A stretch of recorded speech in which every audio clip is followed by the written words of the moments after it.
Bem, boa tarde, meus irmãos. Nós estamos aqui na Sociedade de Estudos Espíritas Francisco de Assis. Hoje é 12 de setembro de 2025. Nesse horário, estudamos essa obra, Nos Bastidores Obsessão, psicografia de Divaldo Pereira Franco, pelo espírito Manuel Filomeno de Miranda. Nós estamos iniciando o capítulo que tem por título Examinando a Obsessão, e vamos começar na letra D de dado, Porta de Luz.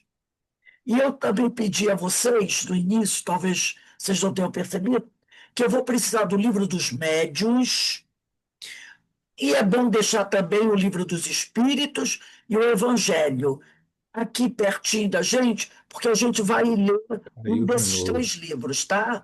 Então, peguem aí Não o livro sou dos eu, não. médiuns, livro dos espíritos e o evangelho, deixa aí. Então, eu vou começar a ler aqui na letra D de dado. Porta de luz. Diz assim Manuel Filomeno de Miranda: imagine um dédalo em sombras, imensurável. Imagine um dédalo em sombras, imensurável. Deixa eu só pegar aqui rapidinho para a gente ver o significado dessa palavra que eu não anteriormente. Está saindo do teu? É, Aqui, ó. Deixa eu ver aqui, peraí. Só um instantinho, gente, que me faltou essa palavra aqui. Dédalo, só para a gente poder captar bem o sentido da palavra. Dédalo se refere-se principalmente ao Dédalo da mitologia grega, um mestre inventor e arquiteto filho de Atenas, conhecido por construir um labirinto para o rei Minos e por criar as asas de cera para sua fuga de Creta, que culminou na tragédia de seu filho Ícaro. O nome Dédalo também é usado como adjetivo para um caminho confuso e complicado, um labirinto, rico e artisticamente elaborado. Então, no caso aqui, quando ele diz aqui, imagine um tétalo em sombras imensuráveis. Então, o sinônimo de tétalo, que foi utilizado, o tétalo aqui utilizado pelo Manuel Filomeno de Miranda, é no sentido de um labirinto, confuso e complicado. Quer dizer, um lugar aterrorizante. É um labirinto, realmente. A gente imagina que um labirinto que seja muito intrincado, né, com muitos caminhos, né, escuro, seja um lugar terrível de ficar. Então, ele diz que a palavra dédalo pode ser usada como labirinto, um caminho confuso e complicado, um labirinto. Então, olha como ele diz aqui. Imagine um dédalo em sombras imensuráveis. Rápido. Quer dizer, um caminho, um lugar, um labirinto, né? Onde se demoram emanações mortíficas, quer dizer, emanações doentias, provenientes de células em disjunção. Vamos imaginar assim, né? Algo apodrecendo. Algo apodrecendo. Quando a gente pensa em algo apodrecendo, nesse sentido aqui, cadáveres, né? Cadáveres em putrefação.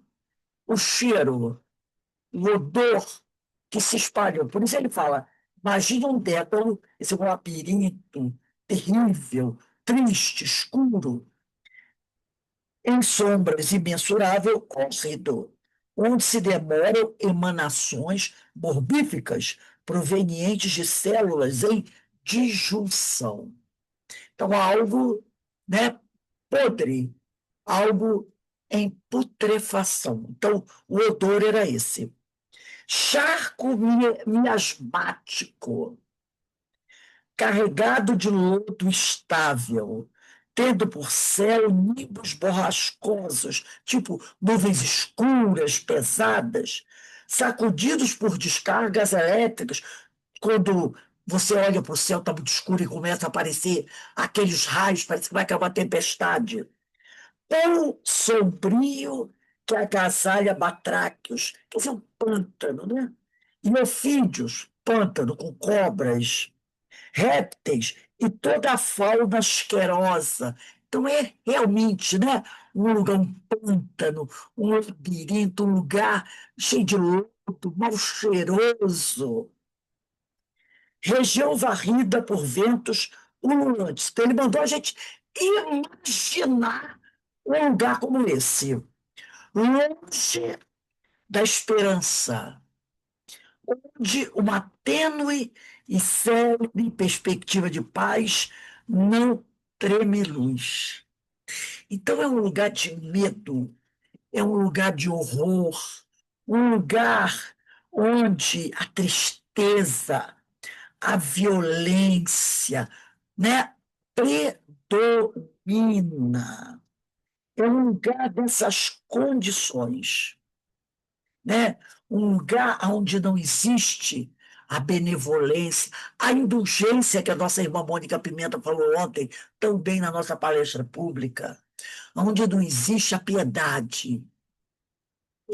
Vamos pensar assim, né? Uma visão terrível do inferno de Dante. Mais ou menos isso aí, né? Considere-se, aí ele continua aqui. Tudo isso ele está dizendo para a gente imaginar.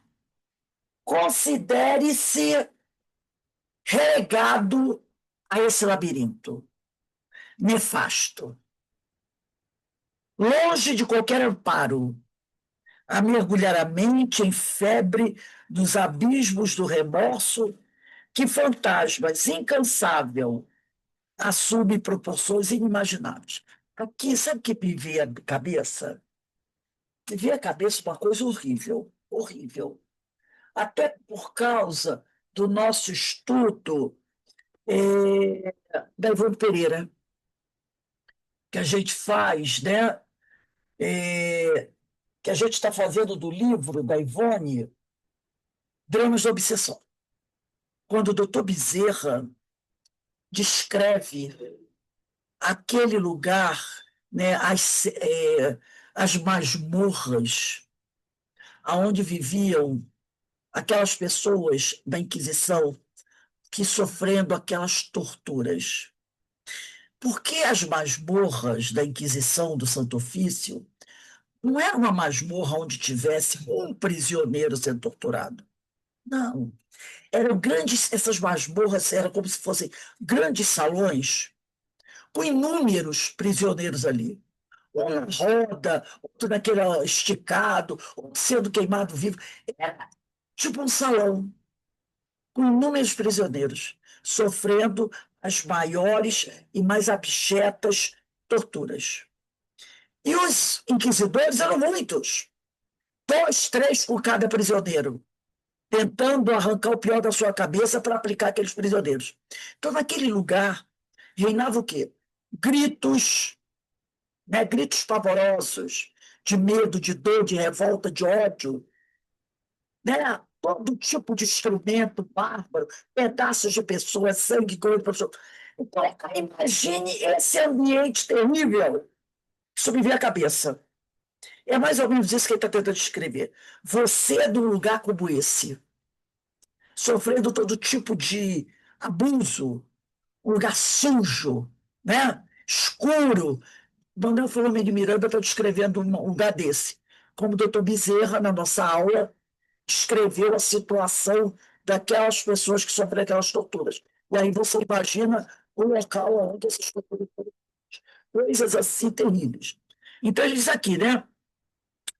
Considere-se relegado a esse labirinto, nefasto, longe de qualquer amparo, abandonado, não tem a quem recorrer, a mergulhar a mente em febre dos abusos do remorso, que fantasmas incansável assumem proporções inimagináveis. No caso aqui, você está num lugar desse, e aí vem os remorsos das coisas que você fez.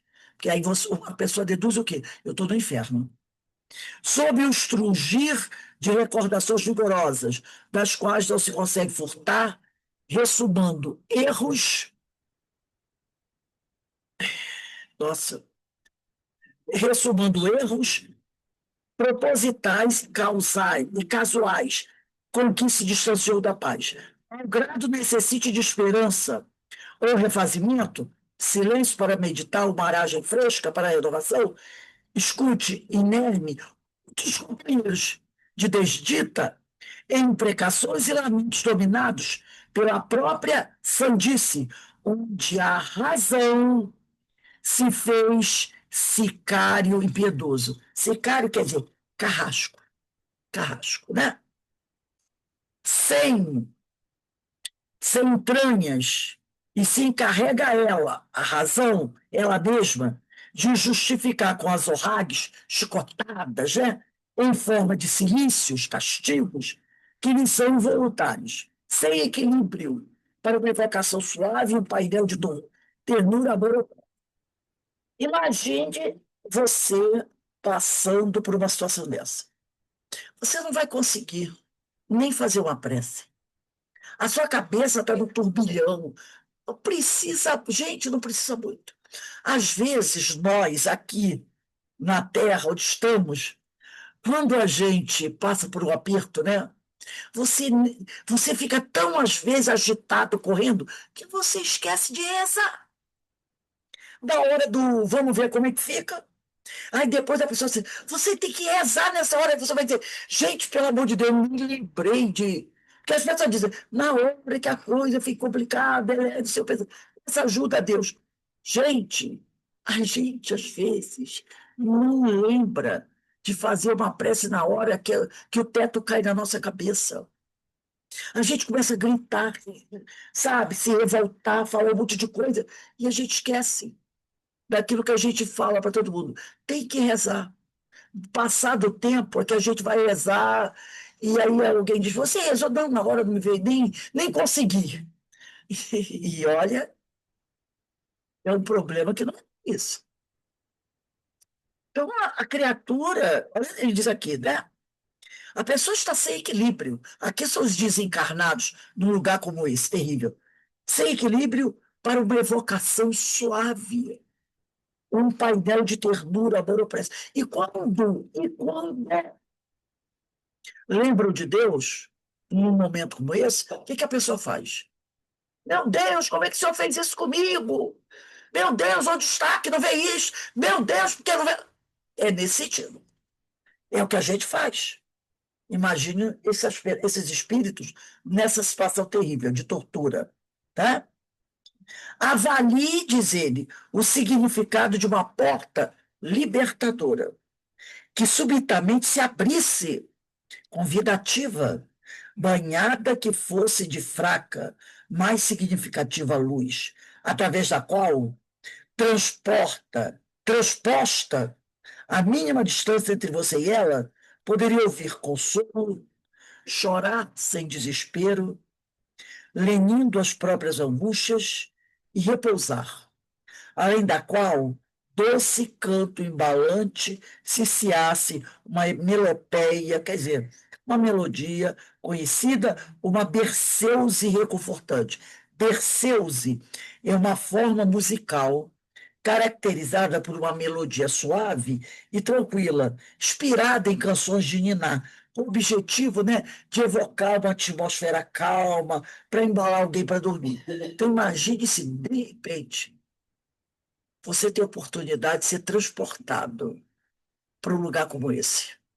Aí também eu me lembro aqueles companheiros lá do livro Nosso Lar, um dos primeiros capítulos, né, como André Luiz, estavam ali naquele turbilhão de sofrimento quando chega a caravana. Aquela caravana que recolhe esses irmãos, colocam eles nas padiolas e vão levando eles, né? E eles vão saindo daquela região de dor e sofrimento, logicamente, antes de serem levados, eles são ali aliviadas, suas dores são aliviadas, para que eles possam, né, fazer a viagem até a colônia Nosso Lar. Que bênção, não é, para eles? Aqueles primeiros atendimentos que eles recebem, né? Aí ele fala aqui, após vencida, revisse, quer dizer, após vencida aquela porta, né, aquele momento, revisse paisagem esquecida e agradável, e dilatados ouvidos escutasse a pronúncia de um terno nome em relação a você. Irmão, que até então, ou você, ninguém nunca falou com você, desde que você ali chegou, então, quando falou com você, foi com impropérios, com agressividade. De repente, você ouve uma voz, né? Uma voz abençoada dizendo, chamando você de irmão. Depois do que roteiro e medicamento chegassem. Olha aí o caso do André Luiz, quando eles foram retirados ali daquela zona de tortura terrível, né? Roteiro e medicamento chegassem, salvadores, inaugurando experiência feliz, transpassada a expiação inominável. Então, nós podemos lembrar desses espíritos sendo retirados dessas regiões de sombra, né? Dessas regiões trevosas, por equipes socorristas e sendo levadas para hospitais da espiritualidade. Você, porque ele mandou a gente imaginar, você bendiria certamente 1000 vezes esse portal de acesso, esse portal que você transpôs, saindo do inferno para algo melhor, vamos dizer assim. Tal região, muito longe de nós, entre os desencarnados e os encarnados, são os vales purgatoriais, para os que, para os que transpõem o umbral da morte, narcotizados pela insânia e pelo crime. Então, a nossa consciência, vamos lembrar disso, nos envia para essas faixas vibratórias, onde haverá dor e ranger de dentes. Lembram? Mas quem manda a gente para lá não é Deus como castigo, é a nossa consciência. E nós vamos ficar lá até pagarmos o último centimo. Até que pela misericórdia divina, possamos ser retirados de lá, transpor esse portal, né? A porta fascinante é a mediunidade socorrista, de que você se encontra investido na tessitura física ao alcance de um pouco de disciplina e abnegação. Então, você é retirado de lá, né? E, através dessa mediunidade socorrista, nós vamos receber toda ajuda. Examinando quanto você gostaria de receber auxílio, se ali estivesse, pense nos que lá estão e não demore mais em discussões inócuas ou em desculpismo injustificável. Porque nós, né, vou aquele maravilhoso livro do Emmanuel, que todo mundo tem que ler esse capítulo 11 todo dia, se possível. Capítulo 11 do livro Emmanuel. Esse livro, que tem o nome do mentor Emmanuel, foi o primeiro livro que Chico psicografou de Emmanuel. E aí Chico deu ao livro o nome do mentor. Foi o primeiro livro de Emmanuel que chegou até nós através da psicografia do Chico. E no item 11.2, Emmanuel vai dizer quem são os médios. Quem são os médios da sua generalidade? A maioria já sabe, mas é bom a gente relembrar. Diz Emmanuel, os médios, em sua generalidade, não são missionários na acepção comum do termo. São almas que fracassaram desastradamente, que contrariaram sobremaneira o curso das leis divinas e que resgatam, sob o peso de severos compromissos, limitadas responsabilidades, o passado obscuro e delituoso. O seu passado, muitas vezes, se encontra enodoado de graves deslizes e de erros clamorosos. Quase sempre são espíritos que tombaram dos cumes sociais, pelos abusos do poder, da autoridade, da fortuna e da inteligência, e que regressam ao orbe terráqueo através da reencarnação, para se sacrificar em favor do grande número de almas que desviaram das sendas luminosas da fé, da caridade e da virtude. São almas arrependidas que procuram arrebanhar todas as felicidades que perderam, reorganizando com sacrifícios tudo quanto esfacelaram nos seus instantes de criminosas arbitrariedades e de condenável insânia. Muitos desses espíritos que se encontram nessas zonas, vales purgatoriais, retirados dali, vão receber todo um tratamento, e depois de tratados, isso para alguns vai levar muito tempo esse tratamento, não vai ser uma coisa de um dia para o outro, ele irá reencarnar, como disse o Manu aqui, como médium, como médium. Como ele falou aqui, né? Para se sacrificarem em favor do grande número de almas que desviaram das sendas luminosas da fé, da caridade e da virtude. E aí reencarna com a mediunidade, não a mediunidade missionária, mas a mediunidade vacional. Então, vão ajudar a socorrer outros irmãos que estão sendo retirados dos vales purgatoriais. É aquela coisa, saímos de lá, recebemos toda a ajuda. Agora que estamos um pouco mais equilibrados, reencarnamos, ganhamos o, o direito à mediunidade, essa benção. Para utilizar para quê? Para a nossa própria elevação, mas principalmente para ajudar outros irmãos. Então ele diz aqui, né? Então, fascinante é a mediunidade socorrista. Essa mediunidade que nós trazemos, de que você se encontra aqui, de que você se encontra investido na tessitura física, que nós já estudamos também sobre isso. Que quando o indivíduo está para reencarnar, o perispírito dele é trabalhado para que ele possa, quando aqui está, desenvolver a mediunidade.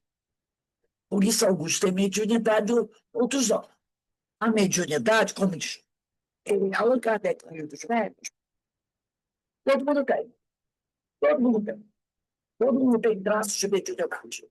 Mas ele diz, no Livro dos Médiuns, que ele vai tratar daqueles que têm a tal mediunidade ostensiva, que são esses que, antes de reencarnar, passaram por, vamos usar a palavra que talvez não seja muito adequada, mas é o que me vi agora, uma cirurgia perispiritual. Isso também consta lá no livro Obras Póstumas, que nós já trouxemos aqui. Para que essa pessoa, ao receber seu corpo, essa mediunidade possa ser aflorada. E essa mediunidade que ele traz, ostensiva, será utilizada para ajudar outros, como ele, vindos lá dos vales purgatoriais. Por isso que Emmanuel diz aqui que os médios, em sua generalidade, quer dizer, grande parte, não são missionários, são almas que fracassaram desastradamente, que contrariaram curso das leis divinas, em que resgatam, sob o peso de severos compromissos e ilimitadas responsabilidades, o passado obscuro e delituoso. Entendeu? Por isso aqui Manuel Filomeno de Miranda vai dizer: ao porta fascinante a mediunidade socorrista de que você se encontra investido, ter cintura física, ao alcance de um pouco de disciplina e abnegação. Que aí vamos trabalhar a nossa disciplina e a nossa abnegação. Aí ele diz aqui, examinando quanto você gostaria de receber auxílio, se ali tivesse no lugar deles, o quanto você gostaria de receber ajuda? Se você estivesse no lugar dele, onde nós já estivemos um dia, pense dos que lá estão. E não demore mais em discussões inócuas, desculpismo injustificável. Tenta chamar o seguinte: muita gente tem essa mediunidade ostensiva, mas por preguiça, já vimos isso em outras aulas, não quer se dedicar a estudar a mediunidade, a se aprimorar como médium, para servir a esses irmãos, para auxiliar a esses irmãos. Aí a gente lembra de quando Jesus disse assim: ama a Deus sobre todas as coisas, e ao próximo como a ti mesmo. Façais ao outro o que gostaria que te fizessem. É isso que ele está dizendo aqui. Se você hoje está aqui, você é um médium ostensivo, com certeza não é missionário. Né? A sua mediunidade não é missionária, é provacional. E se você a tem, é porque um dia alguém te ajudou, teve piedade de você. Tirou você de lá, tratou, cuidou, aliviou. E depois Deus, com a sua misericórdia, nos deu a mediunidade, para que você possa oferecer aos seus irmãos aquilo que você já recebeu. Mas aí o que a gente faz? Esquece. E negócio de mediunidade, eu não quero não. É muita responsabilidade. Não é assim que a gente escuta? Você vai ter que ficar estudando o livro dos médios, esse livro é chato, foi escrito lá em 1800 e não sei das quantas. As palavras são difíceis. Eu já li umas 2 vezes. Para que ficar todo ano lendo esse troço de novo? E esse livro dos Espíritos, meu Deus, mil e pancada de pergunta. Ai, é muito chato. Não é assim que as pessoas falam. Não é assim que nós falamos muitas vezes. Ai, é tão chato, gente. Né? É tão chato isso. Não aguenta esse negócio, não.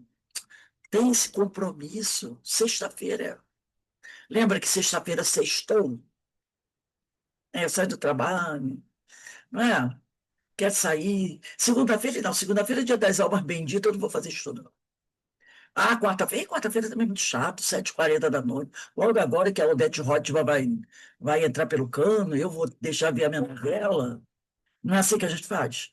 É, e a gente vai. Não. Ah, deixa eu falar. Aí eu tinha uma culpa que dizia assim: quando eu estiver bem, não precisar, eu vou estudar mediunidade. Eu vou fazer. Eu vou trabalhar. Quando eu estiver bem, né? Quando ela estivesse bem, que não tem problema nenhum, aí ela ia estudar sobre isso. E era uma médium. Pergunta, quando é que ela ficou bem? Não, não fica.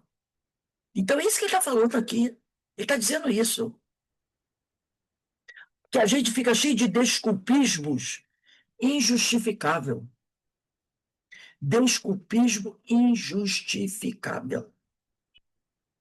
Aí ele vai dizer aqui, corra. Olha só o verbo que o Manuel Filomeno de Miranda usou. Ele não disse assim, vá ao encontro deles. Ele não disse isso. Ele disse, corra ao socorro deles, mostrando urgência. Os nossos companheiros na dor, iludidos em si mesmos, e abra-lhes a porta de luz da oportunidade consoladora. Foi isso que ele falou para a gente. Foi isso que ele disse para a gente. Mergulhe o pensamento dos exórdios do amor do Cristo. Mergulhe, e exórdio significa início de um discurso. Então, quando ele diz aqui, mergulhe o pensamento dos exórdios do amor do Cristo, né? Inicie o estudo do Evangelho. Inicie o estudo do Evangelho. Que exórdio é isso, é uma introdução. Então, mergulhe o pensamento dos exórdios do amor do Cristo. Comece a estudar o Evangelho. E mesmo sofrendo, atenda a estes irmãos desvalidos, que sofrem mais, ou alguém quer trocar de lugar com eles. Então, eles sofrem mais do que nós. Me perguntarão quem você é e de onde vem, como se apresenta, pois não lhe importa, pois não lhes importa.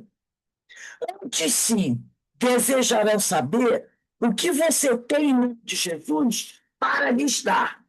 Eles não vão perguntar o número do nosso CPF, carteira de identidade, endereço, não. Eles vão querer saber o que você vai poder, o que você pode fazer para aliviar a dor deles. Aí eu lembro da nossa querida Ivone Amaral Pereira, que pediu que todos nós, todos os dias, emitíssemos uma prece para os espíritos muito, muito sofredores. Aí ela explica quem são eles, aqueles pais terríveis obsessores, os mais terríveis obsessores, porque são eles que mais necessitam. E ele continua aqui, que eles não vão querer saber quem você é. Eles vão querer saber o que você pode levar para eles, para aliviar o sofrimento deles. Compreenderão mais tarde a excelência da sua fé, o valor do seu devotamento, a expressão da sua bondade, a extensão das suas necessidades, e também estenderão braços na direção do seu espírito. Nesse momento, eles não vão agradecer a você nem nada. Pode ser até que um agradeça o outro. Agora, mais tarde, e já vimos vários testemunhos desses, passado toda essa tempestade, quando o irmão melhora, e ele encontra um desses que o socorreu, eles agradecem. Eles agradecem. E muito. E muitas vezes, a Ivone fala sobre isso. Quando você um dia estiver passando por uma dificuldade, será um desses irmãos que virá tentar ajudar você. Pode ser que ele não consiga, porque pode ser que a situação em que ele se encontra, ele não tenha meios de ajudar você a resolver aquele problema. Mas ele virá para lhe dar um abraço, para dizer: olha, eu estou aqui, conta comigo. E isso vai, na hora, vai ser muito importante para a gente. Agora, necessitam de paz e libertação. E Jesus precisa de você. Jesus precisa de nós para tal mistério. Eles precisam de paz e libertação, e Jesus precisa que nós assumamos, abracemos, que nós abracemos essa tarefa, né? E Jesus precisa de nós para tal tarefa, para tal mistério. Não lhes atrase, aí o Manuel Filomeno de Miranda continua, não lhes atrase o socorro, nem demore sua doação. Olha só o que ele está dizendo. Não demore sua doação. Possivelmente você já esteve ali antes. Talvez seja necessário estagiar por lá. Não é? Talvez você, talvez é quase certo, né? Talvez você já esteve ali antes. Talvez seja necessário estagiar por lá para socorrer. Aí eu lembro do Divaldo Pereira Franco, quando um dia ele recebe a visita do espírito Jesus Gonçalves, já desencarnado, né? Esse querido irmão Jesus Gonçalves, que já se encontrava no plano espiritual. Divaldo era bem jovem. E o Jesus Gonçalves para ele: meu irmão Divaldo devia ter uns 20 e poucos anos, isso lá na Bahia, né? Fala para ele: eu gostaria que você fosse visitar os nossos irmãos rancenianos aqui nessa colônia de rancenianos que tem aqui em Salvador. Imagine isso lá em 1940 e qualquer coisa, né? Como não eram as colônias, eu conheci a colônia de ranceniano. Eu praticamente convivi numa há mais de 20 anos, que é a colônia do Curupaiti. Quando eu cheguei lá no Curupaiti, em torno de 1990, ainda era um lugar de muita dor e sofrimento. Hoje, tem poucos doentes, muito poucos. Mas lá em 1990, olha só, são 25 anos. Lá em 1990, a coisa ainda era meio problemática. Questão de higiene, questão de, sabe, de muito paciente doente, muito sofrimento.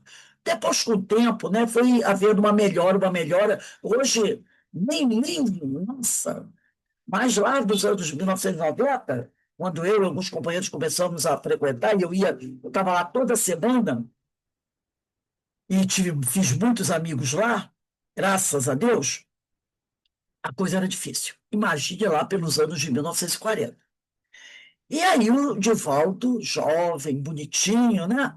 Vira-se para o espírito de Jesus Gonçalves e disse assim: Olha, meu irmão, você me desculpe, mas eu não vou, não. Porque ele tinha pedido, né? Jesus pediu ao Divaldo para ele ir fazer uma visita do fim de semana, né? Que ele trabalhava durante a semana, que ele fosse o fim de semana fazer uma visita dessa, né? Para levar um passe, uma palavra para aqueles irmãos de sofrimento ali. E ele falou, o senhor me desculpa, eu vou não. Porque o Divaldo, ele falou, eu vi ele falando, ele dizendo que ele tinha pavor de entrar lá e sair rancenhando, de pegar doença, né? Ele disse assim, eu vou lá, eu vou abraçar um doente desse e eu me contagio, eu vou não. Aí ele falou, para senhor me desculpe, mas eu não vou não. Aí Jesus, com muito amor e carinho, falou para ele, tudo bem, meu irmão, então se você não vai lá, você vai para lá. Aí ele disse, não, pode deixar, meu irmão. Esse sábado eu estou lá. Esse sábado e os próximos lá. Porque eu já falo para ele, ou você vai lá visitar, ou você vai para lá. O que significa para lá? Você vai acabar contraindo a doença e você vai ficar internado lá. Aí ele falou, não, o senhor pode deixar. Pode deixar que esse fim de semana eu estarei lá. Então, olha o que ele diz aqui. Não lhes atrase o socorro, nem demore sua doação. Possivelmente você já esteve ali, nesses vales. A Cristo está dizendo, vai por amor. É melhor ir pelo amor do que pela dor. Né? Desses vales purgatoriais. Talvez seja necessário agora estagiar por lá. Fazer um estágio lá, agora não como caso para pegar, ficar perdido, não, para ajudar aqueles que estão sofrendo, como você sofreu um dia naquele lugar. Se você conceber que o seu esforço é muito para os ajudar, mentalize Jesus transferindo-se dos cimos da vida para demorar-se no vale de sombras por vários anos e prosseguir até agora conosco. Essa aqui eu achei fantástica. Porque a gente vai dizer assim, meu querido Manuel Filomeno de Miranda, né? E, sabe, trabalhar na mesa mente única, receber esses espíritos que chegam cheios de problema, né? Ou ir a uma colônia de Ranceniano, ou ir a um hospital, ou ir ali no Vicente Moretti, dar passe naquelas crianças, naquele pessoal doente. Ai, é muito para mim. É muito pesado para mim. Eu não vou conseguir fazer isso. Eu não consigo, né? Eu me lembro de uma situação que também nós fazemos um trabalho, não vou citar o nome do santo, né? Nós fazemos um trabalho com os moradores alcoólicos. Isso era todo sábado, era todo sábado de manhã. Todo sábado, eu tenho muitos anos isso. E depois a gente fazia aquele trabalho com aqueles rapazes, moradores de rua, muitos deles alcoólatras, dependente químico. Saíamos de uma sala, íamos para o salão, onde eu fazia uma pequena palestra, coisa de 20 minutos, e depois aplicávamos o passe neles. E alguns companheiros, que foram convidados por mim para aplicar o passe, depois vieram dizer que não queriam trabalhar para dar o passe, porque era muito, vamos dizer assim, desagradável, usando outras palavras mais bonitas, é claro que a pessoa usou, porque eles cheiravam a álcool, eles não eram cheirosos, eles vinham da rua, dormiam na rua e vinham à casa espírita. E eu conversava com eles e dizia assim: olha, vocês querem, o trabalho começava às 9 horas da manhã. Tem que chegar aqui de cara limpa. Eu dizia para eles, de cara limpa. Então eles chegavam muitas vezes tremendo, porque bebiam até 11 horas da noite, meia-noite e dormiam. Quando acordavam de manhã, lavavam o rosto, mas não botavam o álcool na boca. Que eu dizia para eles: chega aqui de cara limpa. E eles chegavam por faltando, né? Faltando a bebida, era tudo assim, ó, tremendo. Então eles traziam, eu via, eles traziam a garrafinha de bebida no muro, que hoje é o estacionamento, você olha, tinha uns buracos, eles enfiavam as garrafas ali, quando saía, bebia. Não tinha jeito. Mas eles chegavam e eles diziam para mim: tá vendo, dona Rose? Eu não bebi, não. Olha como eu tô. Aí dava aquela tremedeira. Eu digo: maravilha, vamos. A gente fazia o estudo, e eles faziam, ficavam na sala com a gente, ouviam o evangelho, depois iam para a palestra, ouviam a palestra, participavam, aí vinha a hora do passe. E aí começou a dar problema, por quê? Porque alguns companheiros que inicialmente convidei para trabalhar passe, porque quem trabalhava lá do salão com eles, que era da sala, inclusive era da sala da Filomena Miranda, era eu, Denise e Lourdes Dias. Éramos nós três, né? Então, na hora do passe, éramos nós três a aplicar o passe, e eu convidava mais alguns companheiros que estavam por ali para aplicar o passe, e alguns começaram a reclamar que era muito ruim dar um passe, porque eles não tinham tomado banho, não estavam cheirando a sabonete Palmolive, que eles tinham o cheiro do álcool, né? Porque o álcool começava a sair, né? Então, alguns reclamam, vieram falar: eu não vou continuar nesse trabalho, não, por causa da situação é essa. Eu, tudo bem, minha irmã, tudo bem, não tem problema. Tudo bem, não vou ficar chateado com você. Né? Então, ele disse aqui: se nós acharmos que esse microtrabalho, vou dizer micro que é pequeno, que esse microtrabalho é muito esforço para a gente, tenta imaginar Jesus saindo das esferas, dos espíritos puros, que a gente não tem a mínima ideia como é, e vai demorar muito para ter essa ideia, transferindo-se de lá, para passar 33 anos aqui no planeta Terra, há 2.000 anos atrás, não é hoje, há 2.000 anos atrás. Aí eu me lembro também lá, dos primeiros capítulos do livro Renúncia, né? Esse livro psicografado por Francisco Cândido Xavier, quando no início eu, tem uma amiga espiritual que ela pediu, eu esqueci sempre o nome dela, que ela pede para encarnar aqui na Terra. Deixa eu estou olhando assim para ver se eu tenho o livro Renúncia, que eu não me lembro se eu tenho. Para encarnar aqui na Terra, porque tem uma pessoa muito querida dela, né? Um amor dela, e ele está encarnado. E ele é terrível. Então ela pede para reencarnar, para poder ter oportunidade de passar uma reencarnação ao lado dele, buscando ajudá-lo para ver se ele melhora, né? Mas é um espírito muito difícil. Quando ela, até que é dado a ela permissão, quando o espírito está vindo dessas zonas, que não é espírito puro, hein, gente? Mas ela está numa região muito melhor, muito superior à Terra. Quando ela está descendo, um grupo de espíritos está chegando à colônia de onde ela saiu. E eles veem ela chegar, ela passar por eles. E eles chegam e vão falar com o orientador e vão perguntar: quem é aquela que está descendo para o mundo das sombras, que é o planeta Terra? Que está se dirigindo para a região das sombras? Porque ela estava numa região maravilhosa, sensacional. Mas, por amor, ela pede o direito de reencarnar aqui na Terra, que ela não precisava, para ajudar o irmão querido. E esse grupo veio e pergunta: surpreso, quem é aquela que está mergulhando na região das sombras? Imagine o sacrifício de Jesus. E é o que ele fala aqui, né? O Espiritismo, diz aqui o Manuel Filomeno Miranda, que lhe corrige a mediunidade em nome do Cristo, Porque nós sabemos que tem mediunidade com Jesus e mediunidade sem Jesus. Quem quiser ler uma obra, eu gosto muito, deixa eu ver se eu acho ela. É do Alírio Cerqueira Filho. Ah, tá aqui, ó. Eu acho linda essa obra, linda. A capa é uma maravilha, mas a obra também é muito boa. A prática da mediunidade com Jesus. Tá vendo? Jesus aqui e uma escada, né? Jesus aqui entre as nuvens e uma escada. Então, nós vamos subindo a escada. Não é Jesus descendo, não.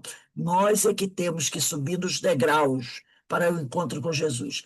A prática da mediunidade com Jesus, de Alírio de Cerqueira Filho. Tá?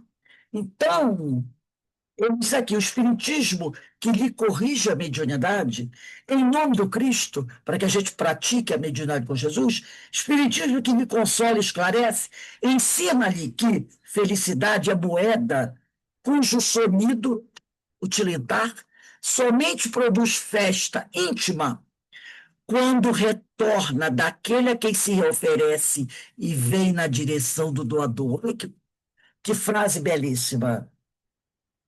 Então, o Espiritismo que lhe consola e esclarece, ensina-lhe que felicidade é moeda cujo sonido somente produz festas, quer dizer, somente traz para a gente felicidade íntima quando retorna daquele a quem se oferece, daquele que recebeu a nossa ajuda e vem na direção do doador.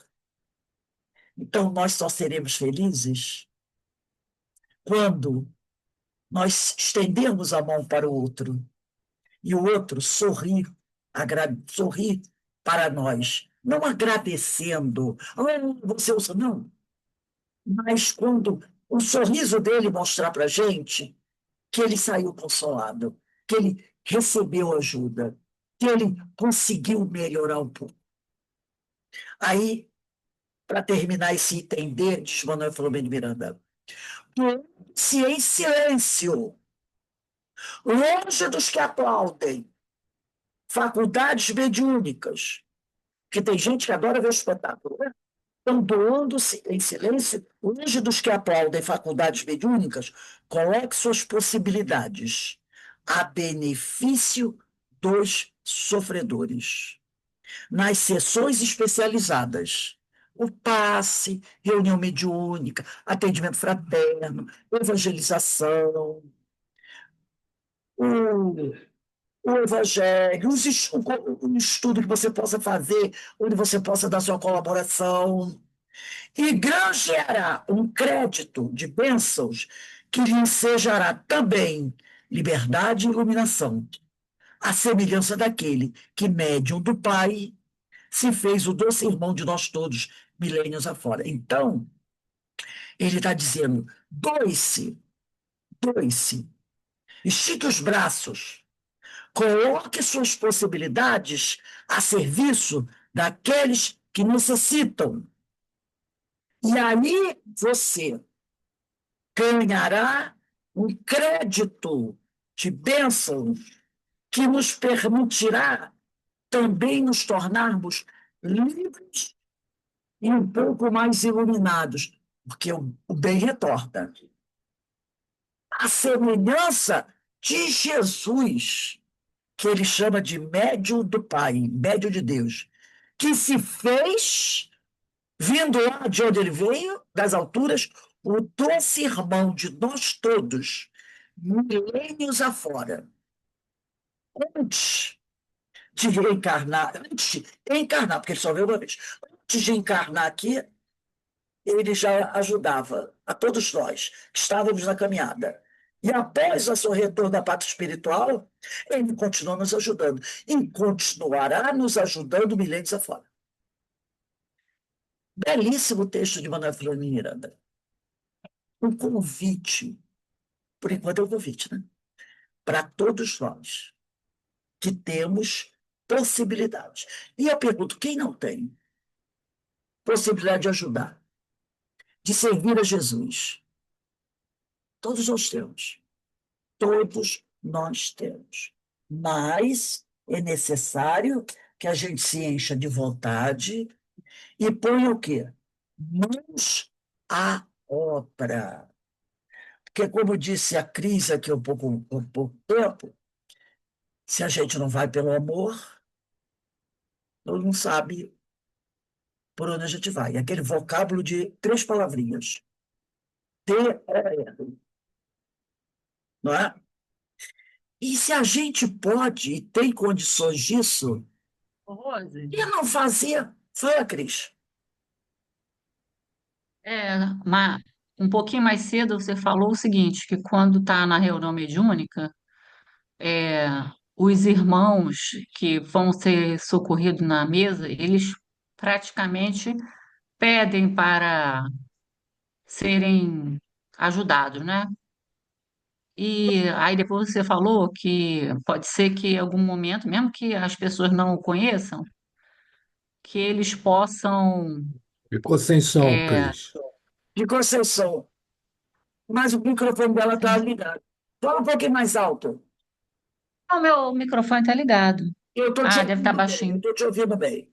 Prossegue. Acho que Então, aí, depois você falou que os irmãos, quando são atendidos, eles podem até ter um agradecimento, porque eles são ajudados, mesmo sem você saber. E depois, lá na frente, não precisa ter essa coisa da gratidão. Eles podem vir e te ajudar de alguma maneira. Como é que, se eles ficam implorando esse, essa ajuda, mas nós não os conhecemos? mas olha só, vou citar um caso aqui, que eu achei muito interessante. Sim, uma história que eu vi um rapaz contando. Um rapaz, ele morava numa rua, acho que foi em Nova Iguaçu, um negócio assim. O senhor morava lá. Aí tinha um rapaz caído na calçada, drogado. Ele passou, viu, conversou com aquele rapaz um pouquinho, o rapaz estava assim. Aí o rapaz falou para ele que queria muito voltar para a terra dele, que aqui na cidade grande ele não conseguia nada. Ele tirou esse rapaz da rua, levou para dentro da casa dele, deu banho, cortou cabelo, trocou de roupa do rapaz. Aí o rapaz ficou uns 2 dias na casa dele. Ele, até para poder se recuperar, né, do que ele tinha tomado. Depois que o rapaz ficou bem, ele comprou uma passagem, levou o rapaz na rodoviária, embarcou ele. Ele foi embora, esse rapaz. Nunca, ele só sabia o nome do rapaz e o rapaz só sabia o nome dele. Até porque o rapaz era morador de rua, não tinha condição de pegar o nome dele no telefone. Ele só gravou o nome do rapaz. O rapaz ficou 2 dias com ele lá, tratou tudo. O rapaz foi embora. Passaram-se 15 anos. Um dia, esse senhor que atendeu já estava bem envelhecido, foi no INSS. Um negócio assim, INSS. Que ele estava com problema de uma pensão, que ele estava doente, precisava agilizar o negócio em INSS. Ele está sentado lá. Daqui a pouco apareceu um rapaz, muito bem arrumado, funcionário do INSS. Virou-se para ele e disse assim: o que o senhor deseja? Aí ele olhou para o rapaz assim, contou o caso. O rapaz, vem aqui que eu vou tratar do senhor. Levou ele para uma sala lá, atendeu, resolveu. E esse senhor já tinha ido lá no INSS umas 5 vezes. E não resolvia, voltava, ia, não resolvia, ia, não resolvia. Foi lá, aí o rapaz atendeu ele, resolveu todo o problema dele. Quando acabou de resolver o problema dele, olhou para ele e disse assim: o senhor não lembra de mim, não? Aí o senhor olhou para ele e disse assim: não, meu filho, já estava cansado. Não lembro, não. O senhor tem certeza? E o rapaz olhou, aí o senhor olhou: você não me é estranho, mas eu não lembro ele. Mas eu nunca esqueci o senhor. Foi o senhor que um dia, lá em Nova, acho que era Nova Iguaçu, me tirou da rua, me botou dentro da sua casa, me deixou lá 2 dias, me deu banho, me deu comida, esperou eu melhorar, me botou no ônibus, me mandou de volta para casa e ainda telefonou para a família dele esperando ele na rodoviária. Eu voltei para casa, eu me tratei, melhorei, estudei. Hoje eu sou funcionário do INSS. Aí abraçou ele e disse: muito obrigado. O senhor salvou a minha vida. Entendeu?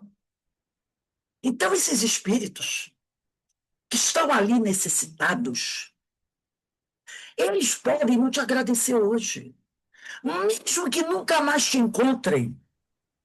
Um dia, quando eles estiverem conscientes, estiverem recuperados, melhores, eles vão saber que alguém os ajudou.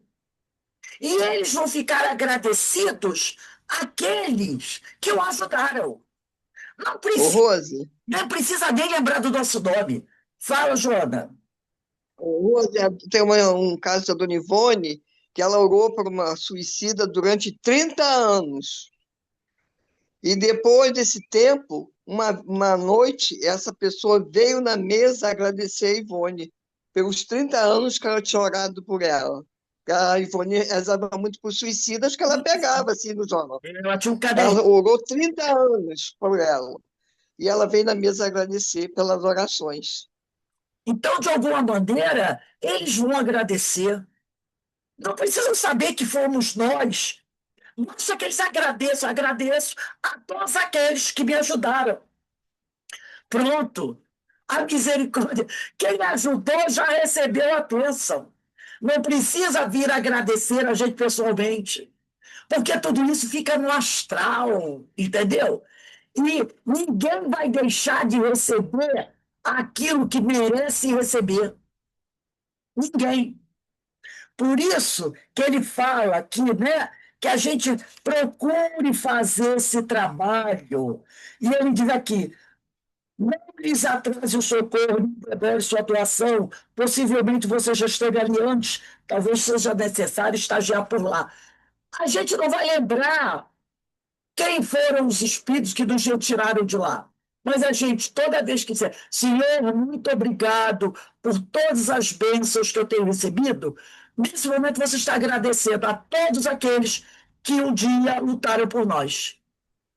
Agora, uma coisa que eu sempre fico é, indagando, os irmãos, quando são tratados na reunião mediúnica, que eles são, vamos supor, eu vinculou-se a mim um dia, outro, é porque ele tem ali além da sintonia, tem também, pode ser um resgate com a pessoa, ou quando nós estamos lá, é indiferente, é como se fosse um médico que está atendendo todos que vêm.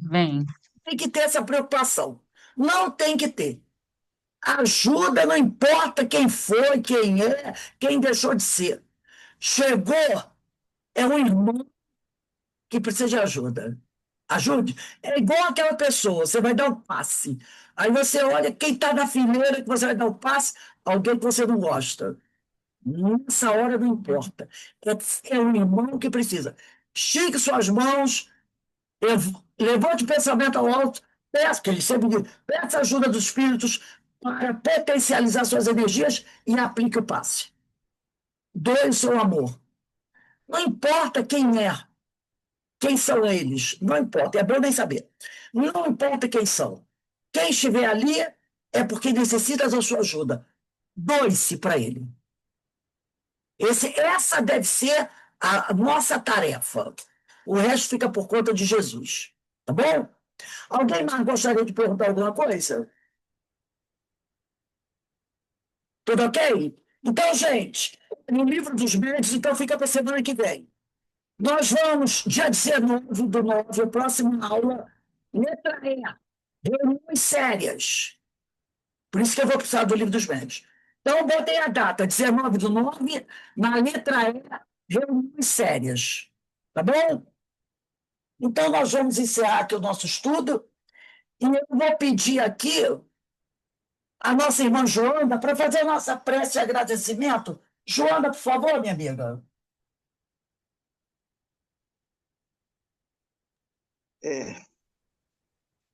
Nesse momento, vamos unir nossos pensamentos, levando a eles a Deus, a Jesus, ao nosso amigo e companheiro Manuel Filomeno de Miranda, que nos traz essa obra, que tanto nos esclarece, que tanto nos consola e que tanto nos mostra como podemos ser útil para nos ajudarmos e ajudarmos os nossos semelhantes que precisam de esclarecimento, de oração, de tudo aquilo que todos nós necessitamos, sejamos encarnados ou desencarnados. Que possamos sempre vibrar por esses irmãos que passam por essas dificuldades, devido às vezes o não conhecimento da vida espiritual. Que Jesus envolva todos nós, envolva todos os nossos irmãos, envolva, acima de tudo, a todos aqueles que necessitam de muita luz no seu caminho. Obrigado, Pai, por mais essa tarde de estudo, na graça de Deus. Graças a Deus. Bem, vamos dar uma paradinha aqui. Quando for 5h25, a gente retorna para o estudo dessa obra, O Livro dos Velhos, essa publicação de Allan Kardec. Um beijo no coração de todos, tá bom?